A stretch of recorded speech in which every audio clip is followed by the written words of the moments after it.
everyone. Thank you so much for joining this session called Quarkus Unleashed. My name is Roberto. I actually work for the Quarkus team, so I think there's a good chance for you, all of you that are here, are using Quarkus. Yes? Well, if not, I hope that this session will make you use Quarkus later on. Even though this is not an introductory Quarkus session, it's going to be a very advanced Quarkus session, but I can probably mix a couple of other things that you can see. Anyway, this is the last session of the day, so I'm pretty sure that all of you are very tired. Probably it's not like the best session to give on the last talk of the day and of the conference after 3 days, but let's see if I can make you awake for the remaining hour, or at least 45 minutes. Okay, so some of you at least already know about Quarkus, and because it's a very architectural and very deep Quarkus on how Quarkus works and how you can leverage Quarkus to improve what you're doing, I want to actually tell you how Quarkus works internally, even though maybe some of you already know, but let's go into some of details. So I guess pretty much all of us know how a traditional Java framework works. Like if you look into things like Spring, even runtimes like Wildfly, Liberty, what usually happens is you develop an application, right? You create your classes, your Java files, you build a jar file, a war file, doesn't really matter what you create, and then you hand that over to the runtime, and then that's where a lot of the work is actually going to happen, right?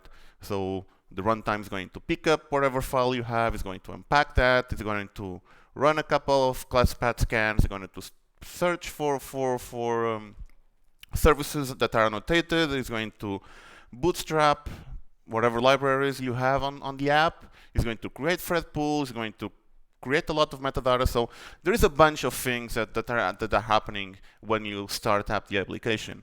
Now, this might be a good thing, but maybe not so much in the cloud world or even in the services world. So the reason for this is because a traditional library will just load too many classes. And the reason why maybe it might load too many classes is, let's just say, well, you're trying to read a configuration file that's written in XML, so you may need the XML parser, of course, and the XML schema for reader and all of that crap. But once you read XML, you don't need those classes anymore. And if you know how the JVM works, once you load a class on the JVM, that class is loaded forever. So that means that it's just occupying that memory for one single thing that you have done at startup the application, and then you're never going to recover that memory again.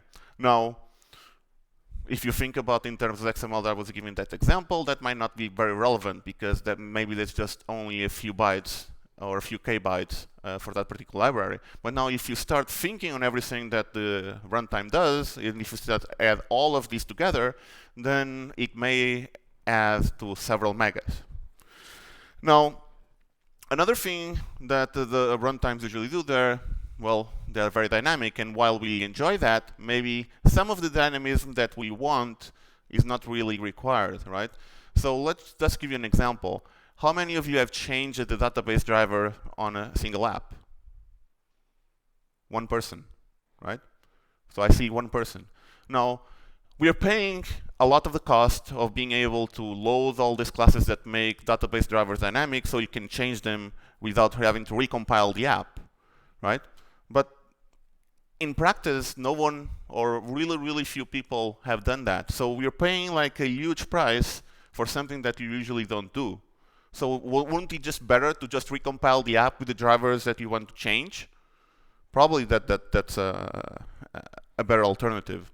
Now, another thing that these runtimes do, they use a lot of reflection. While reflection itself is not that bad, I mean, we use it for a lot of cool things, reflection also slows down the JVM, right? The JVM, you're never going to bit like a direct method call with a reflection call, right? So usually what you prefer will be direct method calls. Now, what do we do with Quarkus? So with Quarkus, we shifted things completely around. And what we tried to do was pick up all of these elements that start or that we initialize during runtime when you start up, let's just say Spring or Wildfly or Liberty or other runtimes. Instead of doing that work during um, the runtime start, we do it during build time, right? So there are some considerable advantages by this approach, and some of those advantages are, well, you do the work once, not at every start. Now, why is this relevant? Now, let's pick up a very exaggerated example. So let's just say that you're deploying an app on 100 nodes, right? Don't you think it's going to be silly that you're going to spend, I don't know, 5 seconds, 10 seconds to start up all of these nodes where they're doing the exact same amount of work on each one of them? That doesn't make any sense, right? So maybe I mean, of course you have to look for historical reasons, right? I mean, before you sometimes you have applications where just like single node or a couple of nodes that was not very relevant, but now with all the clouds out there, especially because you pay for the CPU that you use, every cycle that you can save is going to be savings for you and your company. So that's a considerable advantage out of build time. Now, remember the XML example that I gave to you? So if we're doing that at startup time and we change that to build time, then that means that the classes that we're required to load the XML are not needed anymore when we run the app. So that means that we can remove those classes from the final binary, right? Now again, these may not be relevant just for XML, but if you apply the same principle for everything, then that should amount to a lot of megabytes that's going to be saved on the memory of the JVM. Now, when you add all of these, it's going to require, you're going to see less startup time and less memory usage, right? So that's the promise that we give you to Quarkus, and that's the main architectural principle behind Quarkus.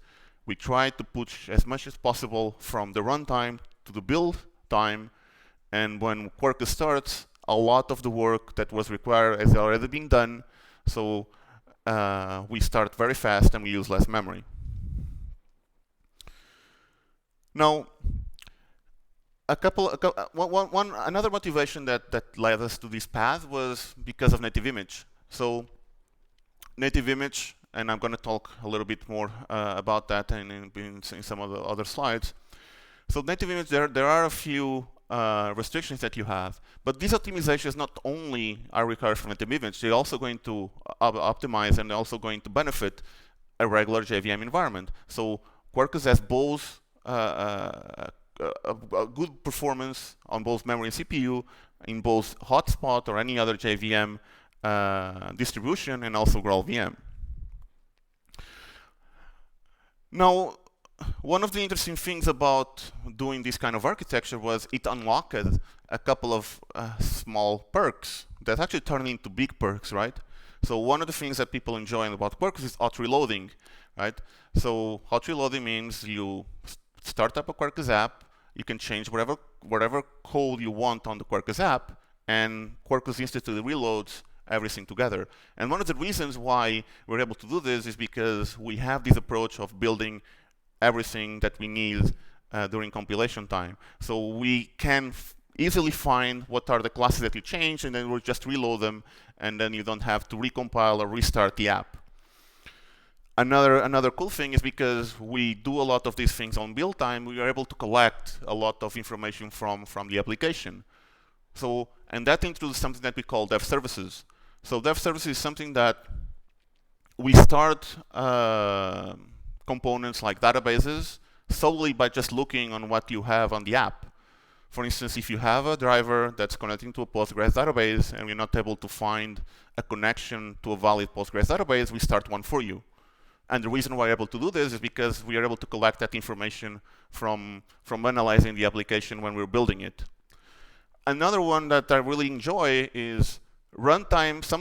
Not all of them, but a lot of the runtime errors that you get with traditional frameworks, they now become compile time errors, right? Which allows you to make safer applications, right? So I'm pretty sure that all of you have seen things like no being found or cannot find resource bin or whatever, right? So those are the ones that I like to call the ticking time bombs, right? So sometimes you have some sort of service that you just run like from time to time, or some user just come over there and then the bean is not on the app, or it was not configured, and then you have like a runtime exception, but you only find out after a couple of months of the application being in production. Well, with Quarkus, that does not happen, right? So we are able to detect those issues during compilation, and we'll just report them as a compile time error. So that also has that benefit. And of course, there is the unified configuration. Now, native image. So if you're aware about GraalVM, so GraalVM is this really cool project coming from Oracle Labs. It allows you to do a lot of crazy things. One of the things that allows you to do is to be able to build an application to be native. So native means there is no JVM involved. It's actually, there is a VM involved, not the JVM. It's called Substrat VM. But what you have in the end is something, it's a completely binary file that you can run from your application. Now, there are a lot of restrictions on why or when can you build for native. So things like dynamic class loading, that's not completely supported. And if you know a thing or two about usual runtimes, they pretty much abuse dynamic class loader. So that was something that we have to remove completely when we're building a Quarkus application. Well, not a Quarkus application, but we're building the Quarkus architecture. So we know that we're able to build for native. Other things like invoke dynamics and method handles are not supported either. And even things that are supported, like reflection, yes, it is supported by GraalVM, but think for a second. So when you're building a native image, so the native image wants to create like the smallest executable that it can, right? But a reflection call, it is some sort of dynamic call, right? So you need to tell him which class you're gonna execute, which method or whatever, right? So it's really hard to analyze when there's going to be a reflection call. So for instance, for a native image to be able to implement all of the reflection, you probably have to include all the libraries, all the executables, all the runtimes in the native package, which probably going to amount a binary image of like 1 gig or more, right? So that's not interesting because it doesn't know what's going to invoke for reflection. Now, for that case, you actually have to tell your application or the native image which classes you require reflection, so the native image can be included into the final binary. Now, I know that's a lot to take, but luckily on Quarkus we're able to do that automatically, and you don't have to worry about that yourself. Okay. Now, the key takeaway that I want to take from this session, before I go to some of the demos and I want to show you some code, is Quarkus came with this thing that it will say we're rethinking how Java applications are bootstrapped, right? This is a completely different approach from what we've been doing for the last 10, 15 years, and we think it's a good approach, right? At least we've been seeing a lot of benefits and a lot of things that you can do. So, how are we able to do all of this? Of course, the Quarkus core has a lot of these things built in. You can use wherever Java library. It will work with Quarkus just as fine, no worries. Now, if you want to really get the benefits of Quarkus, you'll have to write what we call a Quarkus extension, right? So the Quarkus extension is the thing that's going to contain the logic that's going to make compatible with build-time processing, right? So if you look into libraries that are out there, they don't have this knowledge about what's build time, what's runtime, right? So they have just these, sometimes they have this builder, you just call the builder, it will create the metadata for that particular library, and that's it, right? So all of that usually happens during runtime or when you start the application. So with the Quarkus extension, you're able to split the two with some coding, right? Sometimes you can do it yourself, sometimes you may have to go to the library and maybe do some pull requests to make it to make it easier, but most of the cases you're able to do it on your own. Now, there are a lot of extensions already provided by the community, so when you go to websites like codequarkus.io or Quarkiverse, you're probably going to find extensions that are going to cover all of your needs. Now, we know that some companies have their own internal libraries, so for those, probably you're not going to find them in the community, and you may have to write your own. And that's what we're all about. So here are some extensions that we cover. So just for the rest stuff, there's a bunch of them, but you're going to find extensions for Azure, for Amazon, reactive stuff. There's a bunch, so you can just go over here and search for them. Okay, so why should you write an extension then? Well, maybe you don't have support for the community. It's either your library, like I mentioned earlier, or maybe you want to support a particular use case. There are multiple cases that you may want to figure out. Now, extensions are actually the core of Quarkus, right? So everything in Quarkus is an extension. So you have, well, of course, you have the Quarkus config extension, you have the Quarkus core extension, you have the Quarkus REST extension, and every time that you want to use one capability from Quarkus, you just add a dependency to your Quarkus app, and it will give the Quarkus that capability. So in the sense, what you do is, instead of you starting up with a huge runtime, you just add the things that you need, and then you can just tailor Quarkus to be exactly what you want for your app. Now, one particular thing about extensions is that you can split them in two, right? One we call deployment piece, and the other one we call the runtime piece. So deployment is the piece of the extension is going to be executed during build, and runtime, of course, is going to be the piece of the extension is going to be executed during runtime. Now, what is extension deployment? So extension deployment is something that you run during the build. So usually when you run, so you can use Quarkus to run with either Maven or GraalVM. So extensions are the deployment extension is going to be executed exactly over there. We have like a plugin for each of the tools, and then it will run all the deployment class for all the extensions on either runtime. And that's where we analyze that the application. We do a lot of crazy things, like for instance, we analyze all the proxies, all dynamic class loading, we generate a lot of the bytecode, so we can just replace it directly on the final result jar, and that's how you get all the performance that I've shown you earlier. So how do you actually build an extension for Quarkus? So I'm not going to say this like super easy, but I don't think it's like super hard. So there are only two concepts that you have to grasp, and those are even really similar on how Maven works, right? So Maven, you have something called phases and plugins. So in the Quarkus extension for deployments, you have something called build steps and build items, right? So build steps is something that you implement to provide behavior, and build items is just like a carrier object that you can just create to pass between build steps, right? So here are a couple of build steps, right? And what you do is a build step will consume and produce build items, and then it will hand over to the next build step, right?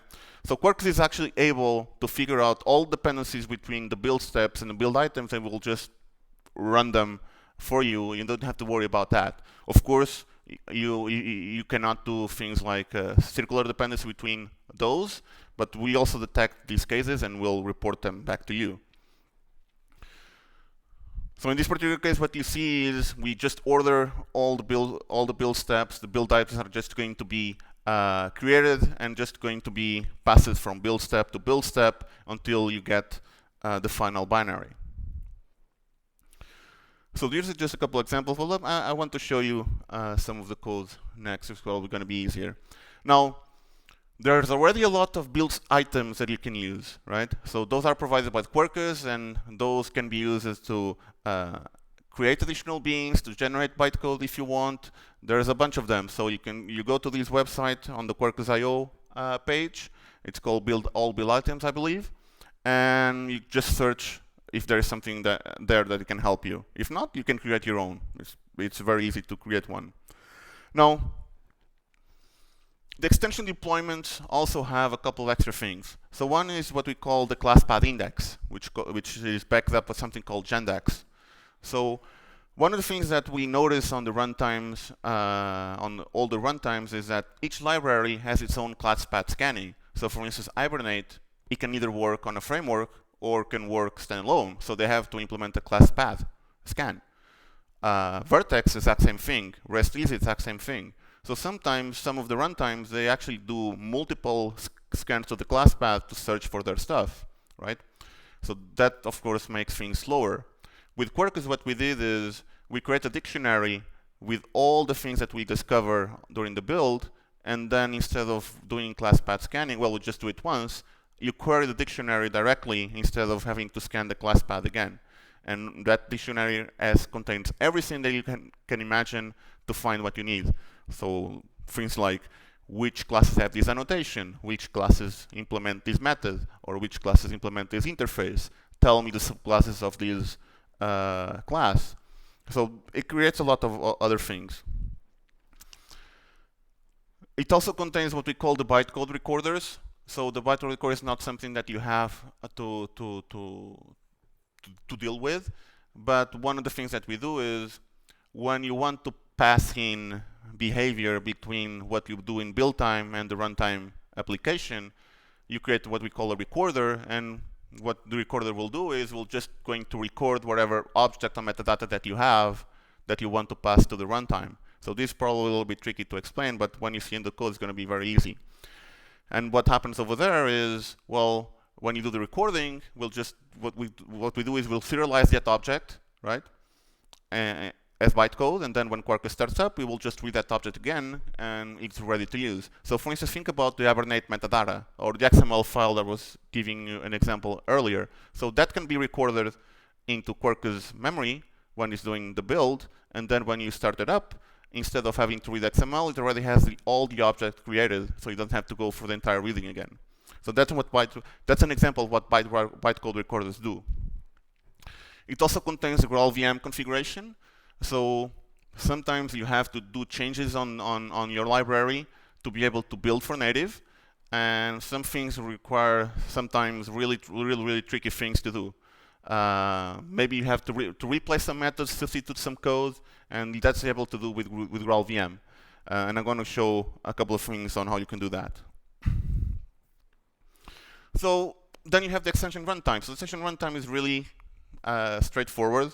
It's just the piece of the extension that's executed with your code. It runs the generated bytecode by the build by the build extension, and it has like two pieces where everything can happen, either on static init or runtime init. So why is important, this separation? Right?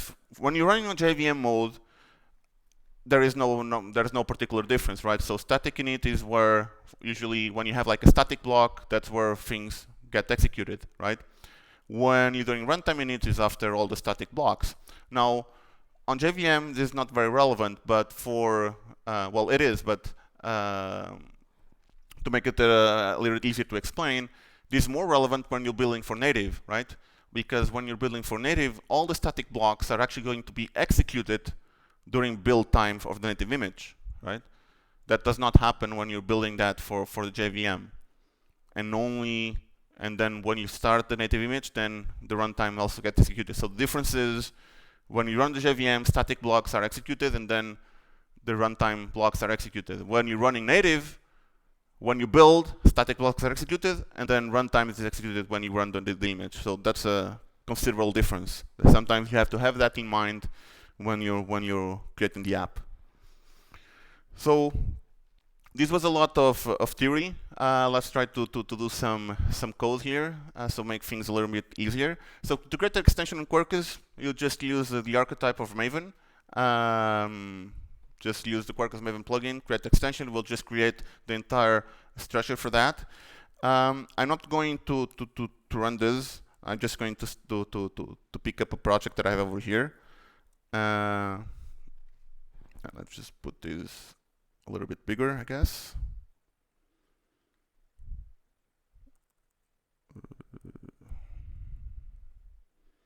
If I can.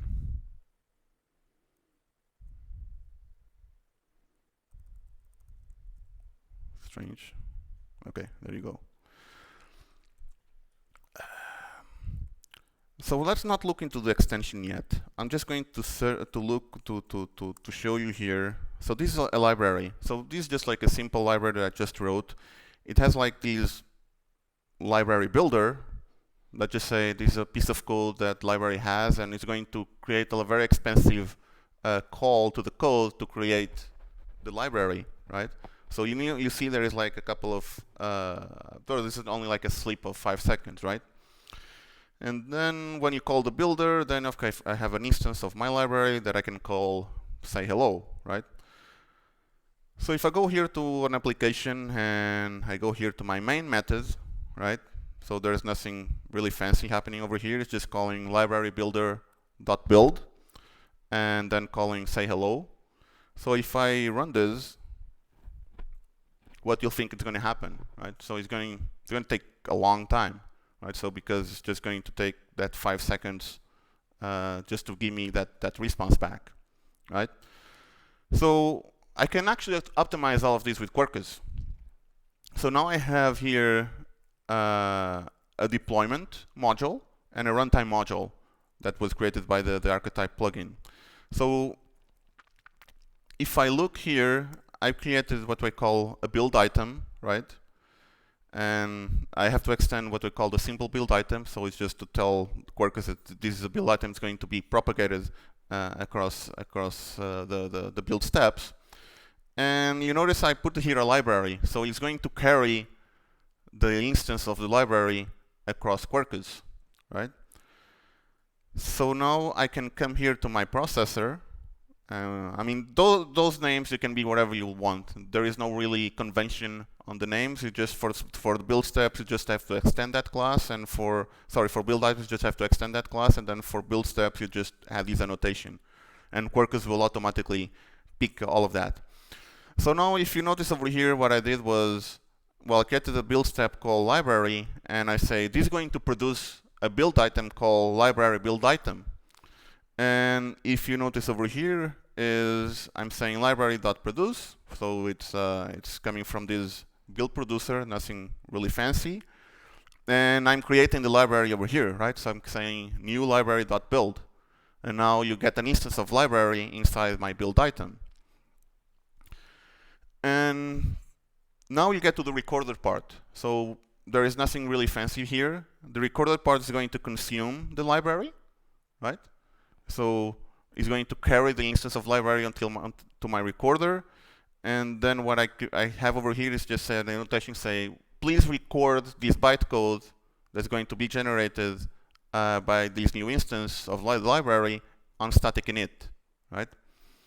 And then on the runtime side, it does require the recorder just to register. And here it doesn't really require this thing.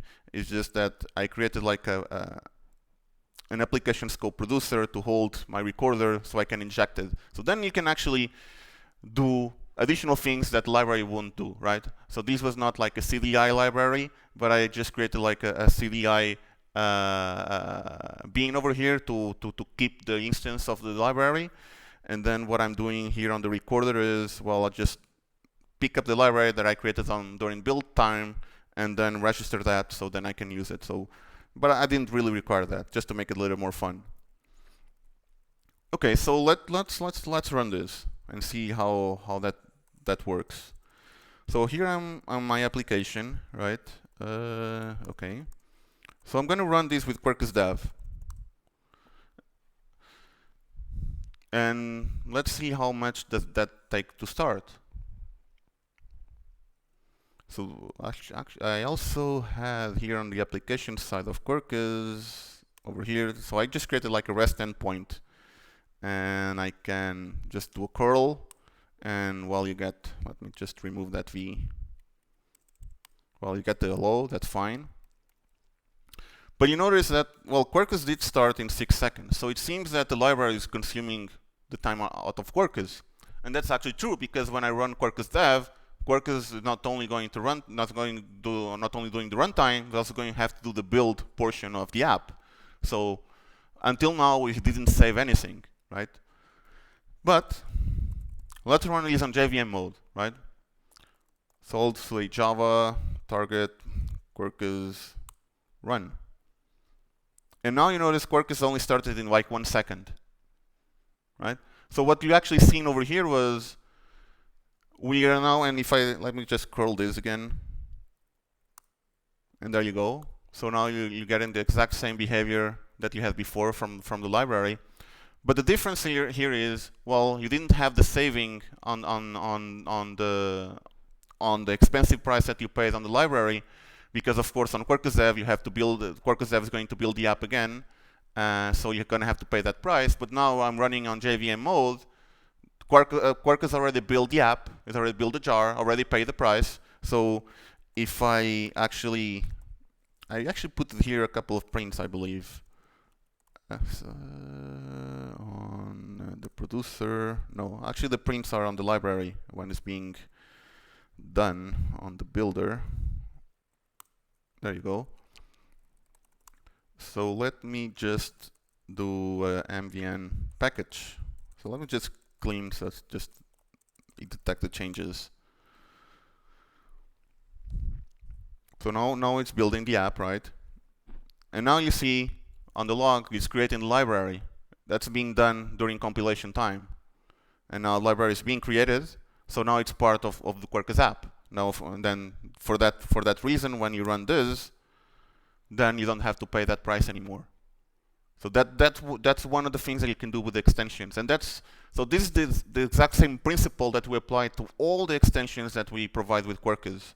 And that's the entire trick to get less memory and less CPU time and less startup time, right? So how do you get less CPU, also less memory? So if you notice over here, and you have to know how the JVM works, right? So usually JVM only loads classes that are being called by the JVM, right? So because even though the library builder that's out here is present on the class path, it is never going to use the memory on runtime because it was never called during runtime. There is no calls, there is no references on the builder in any runtime code. So this class is never going to get loaded on the JVM, right? So again, apply the same principle to pretty much every code that you have, and you start seeing like huge gains, and that's what you're seeing with Quarkus. Now, let's go and I thought about doing a more complicated example over here, but I think that's not really cool. So I'm actually going to show you a Quarkus extension that's a real one, but because I think it's going to have, it's not very hard to understand, I believe, but at least has some real code that I can show you, and I can show you how other things are being done over there. So let's close that project and let's open this up. So this is what we call the Quarkiverse JBarrett extension. So JBarrett, maybe you have heard about that, maybe you haven't. It's just a library that does batch processing. So we don't really care about what library is doing in this case. But let me just show you what we're doing here with the library. So there's a bunch of things happening, right? So one of the things that you may additionally notice is there is one thing that I have registered here called additional beings, right? So one of the things that we also do is on Quarkus, we try to not waste cycles, right? So when you look into the entire class path, we're not going to look for every single thing on every library. So you have to specifically tell Quarkus, say, please look into this library and find the classes to register with Gendex, the index that I'm told you about. When you're just building your own a single Quarkus app, that's fine because we just consider that that particular app is going to be scanned all the time. Now, for certain libraries, you either have to tell Quarkus, say, either by the group ID or the artifact ID, saying please also scan these, or you have to just mark use the Gendex plugin to generate the Gendex on that library, or you can just say over here and say, well, you can use what we call additional being build item, and then you can just list what are the classes that should be scanned. I mean, this is just class by class, but you can also do by package. This is just because I know there are only these two classes, right?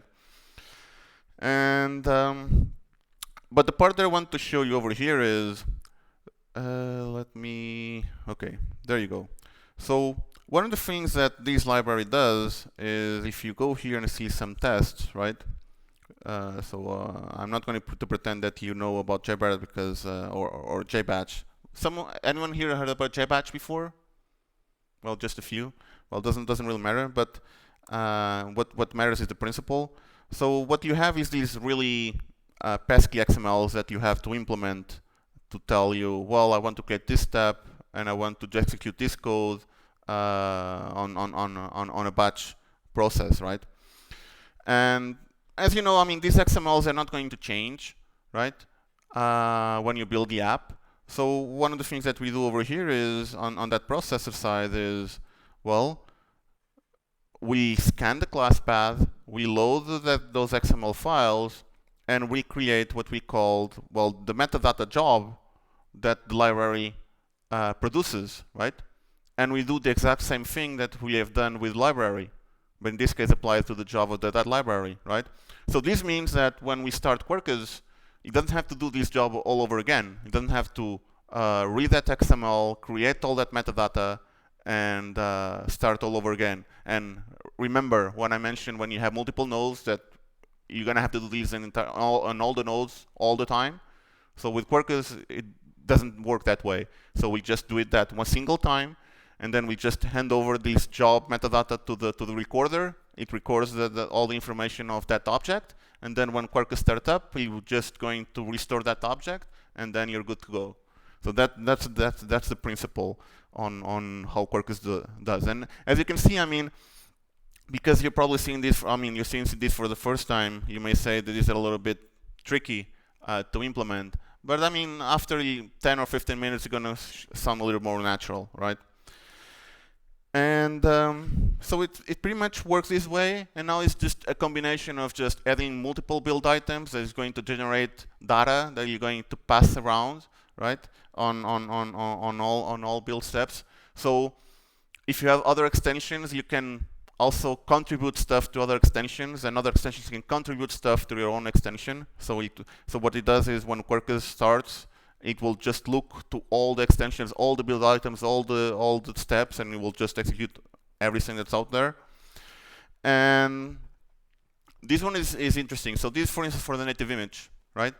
So native image is, you do require to register resources, right? So you have these, what we call the native image resource build item, and you just pass in whatever resource that you want. And this automatically will just register that resource with the native image. So it's going to, that file is going to be available for you when you run native.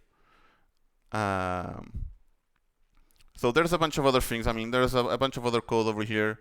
And here also is the reflection call. So if you want to say a particular class requires reflection, you can say reflective class build item. And there's this is actually deprecated, so I have to change for the new one. And you'll see, please have reflections to methods, to fields, and to constructors, to this particular class. And then Quarkus will instruct the native image, say, please add reflection to this. And then even if the library is using reflection, it will be auto-configured for you just by doing this. Or there's a notation that you can also use, which is called Quarkus, can't remember the name now, Quarkus flex something that you can use on the class itself. But sometimes you cannot change the code, so this is another way to do it. Now, let me show you something really fun, I guess, is the substitutions. So substitutions use the GraalVM API, and this actually allows you to recreate the code that is going to be executed on the native image.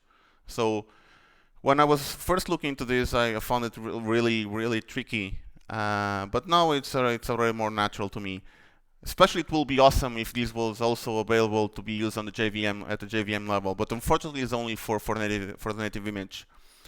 So what we can actually do with this API is you can replace method calls or method implementations, or even you can do whatever you want. And what happens over here is GraalVM, what's doing the build, instead of using the original code of the class, is going to use your substitution code that you put over here. So this actually allows you to have a different code that's going to run during JVM mode, and a different code is going to run on native image, right? So in here, if you look over here, so this just calling batch runtime, there's like a class of the library, and if you look here on their implementation of Java operator, which is the main API that someone should call if they want to get the operator to start jobs, there is like a bunch of things that are being done over here.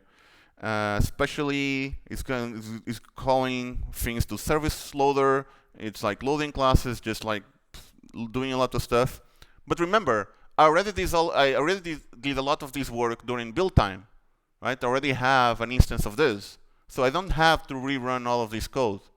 So what I do over here is I create a substitution where I say, well, instead of just rewriting all of that code or running everything again, just use the job operator that I put here on this context, and it will just rewrite all of that. So it is really, really interesting that you're able to do these substitutions, these replacements when you're doing things with the native image. To give you a more simple example, let me actually open this up.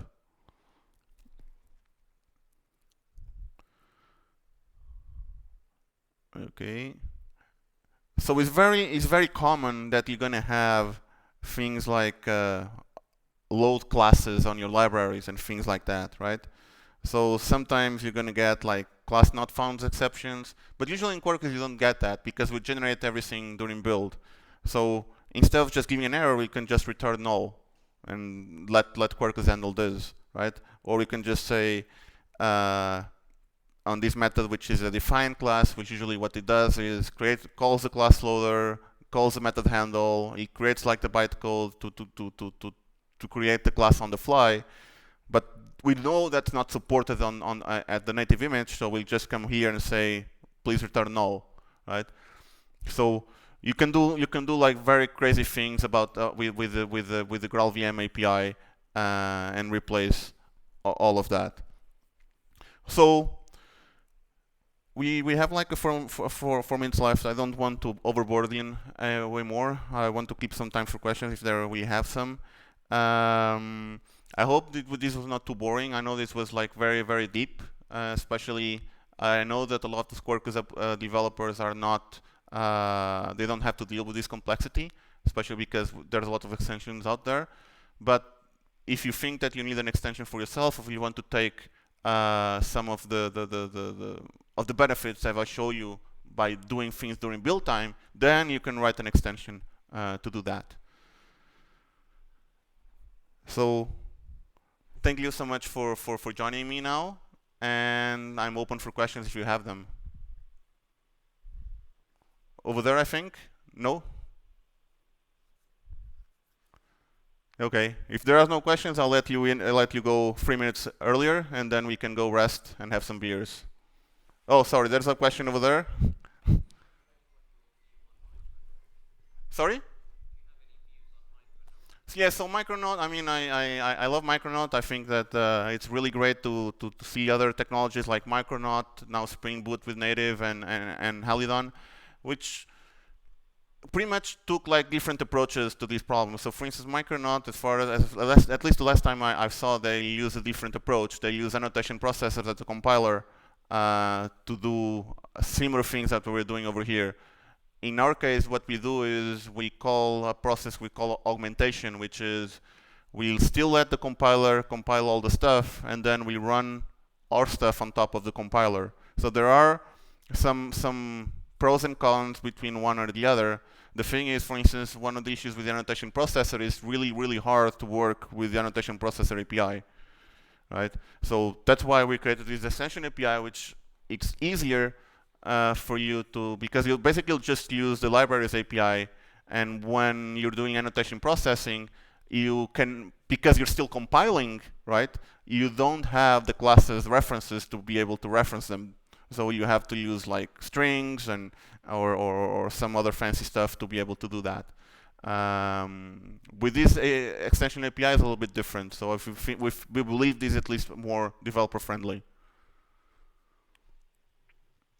Anything else? Okay, I mean, if this was helpful to you, let me know. If not, let me know anyway. If you're using Quarkus, thank you so much. If not, and this sparked some interest, please let me know. If you have any issues with Quarkus, I work on the Quarkus team. I'll be happy to help with any of your issues. So thank you so much for joining me, and I hope I'll be back next year.